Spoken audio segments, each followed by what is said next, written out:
Hi everyone, this side विपुल शाह। अगर आप confuse हो कि मैं एफडी में इन्वेस्ट करूं, शेयर्स में करूं या गोल्ड में करूं, या तीनों में से कहां पे करूं, तो ये वीडियो आपके लिए बहुत इंपॉर्टेंट है।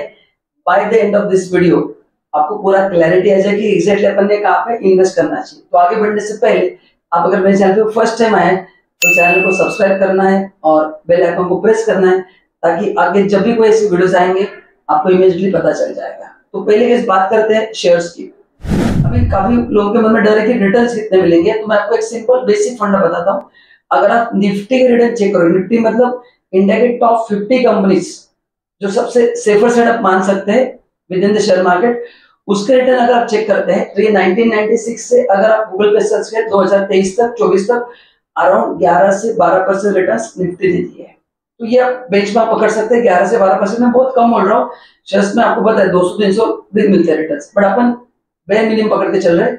एंड इसी स्पीड से आगे जाता है तो by the end of 2030 Nifty will reach around 40,000। ठीक है, ये सिंपल कैलकुलेशन है। सेकंड बात करते हैं एफडी। एफडी में जो रेट ऑफ रिटर्न है वो 6 to 8% है, पर इसमें रिस्क मिनिमम है। एंड आपने एक बैंक में मैक्सिमम 5 लाख का एफडी करना चाहिए, उससे ज्यादा नहीं, क्योंकि आपका जो एफडी है वो सिक्योर्ड रहता है। तो इंश्योरेंस 5 लाख तक रहता है। तो अगर आपको बैंक में एफडी करना है तो 5 से ज्यादा मत करना, 5 से ज्यादा दूसरे बैंक में करना। अभी काफी लोग पूछते हैं कौन से बैंक में करना चाहिए। पैसे को अपना पैसा, मेहनत का पैसा है तो अच्छे बैंक में करो। कुछ बैंक 1-2% ब्याज ज्यादा देते हैं, पर आप उस चक्कर में रिस्क नहीं ले सकते। तो नेशनलाइज बैंक देखना है, प्राइवेट सेक्टर में अच्छा बैंक देखो जहां पे आपका पैसा सेफ रहेगा, एंड 5-5 लाख के पार्ट में करना है। ओके, तो ये सबसे इंपॉर्टेंट है। नाउ बात करते हैं गोल्ड। तो गोल्ड के रिटर्न्स अगर आप ऑब्जर्व करते हैं, मतलब since 1947 till 2024 on an average around 9% के आसपास के रिटर्न्स है। कितने? 9%। बट गोल्ड का एडवांटेज ये है कि वो बहुत हाईली लिक्विड है एंड सबसे सेफ है। तो गोल्ड पोर्टफोलियो में कितना होना चाहिए? आइडियली 10% to 20% होना चाहिए। क्यों? क्योंकि अपन ने ऑब्जर्व किया है कि जब भी स्टॉक मार्केट ऊपर जाता है गोल्ड के भाव नीचे आते हैं, जब मार्केट गिरता है तो गोल्ड इंप्रूव होता है। ये आप चेक करना, ये उसका रिलेशन है। इसलिए गोल्ड रहेगा तो स्टॉक मार्केट नीचे भी जाता है तो आपको थोड़ा बेनिफिट मिलेगा। देन अनसर्टेनिटी में सबसे बेस्ट गोल्ड है। आपका बैंक डूब सकता है लेकिन गोल्ड में कुछ नहीं होगा। तो जब भी रिसेशन आता है, वर्स्ट सिचुएशन आ जाता है, gold is the most safest option and highly liquid also. Now question है गोल्ड कौन से फॉर्म में लेना है।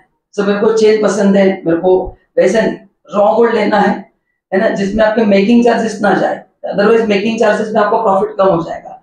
तो रॉ गोल्ड के फॉर्म में लेना है ताकि आपको बेचते समय कुछ प्रॉब्लम ना हो। कोई भी गोल्ड आप बेच सकते हो, बट मेकिंग चार्जेस में बहुत कॉस्ट आता है। तो रॉ गोल्ड लेना है इन्वेस्टमेंट के लिए, पहनने के लिए लेना वाला गोल्ड है, मैं इन्वेस्टमेंट की बात करता हूँ। ठीक है, एंड बेस्ट ऑप्शन आप फिजिकल लेने से अच्छा आप इलेक्ट्रॉनिक फॉर्म में लो। गोल्ड के अलग अलग म्यूचुअल फंड्स आते हैं, उसमें लो। गोल्ड बॉन्ड लो, वो सबसे सेफ है, क्योंकि गोल्ड मेंटेन करने के खर्चा होता है, क्योंकि वो महंगा रहता है, तो लॉकर लेना पड़ेगा। तो ये सब है। ये हो गया, मैंने तीनों के फीचर्स बताया। अभी कहाँ पे इन्वेस्ट करें, मेन चीज सर वो तो बताओ।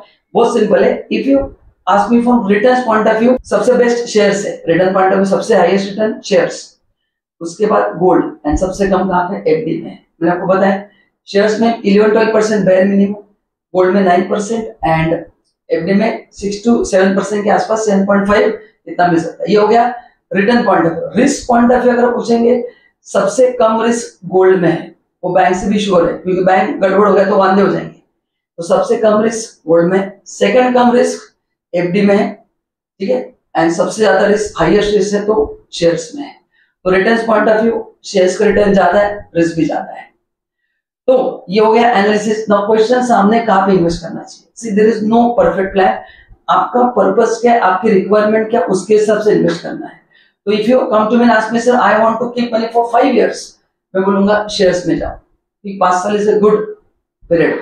बट आपने कहा सर मेरे को अगले साल पैसा लगने वाला है 1-1.5 साल में, तो मैं आपको या तो एफडी सजेस्ट करूंगा या गोल्ड सजेस्ट करूंगा। सो बेसिकली आपकी फाइनेंशियल नीड क्या है उसके हिसाब से डिपेंड होता है।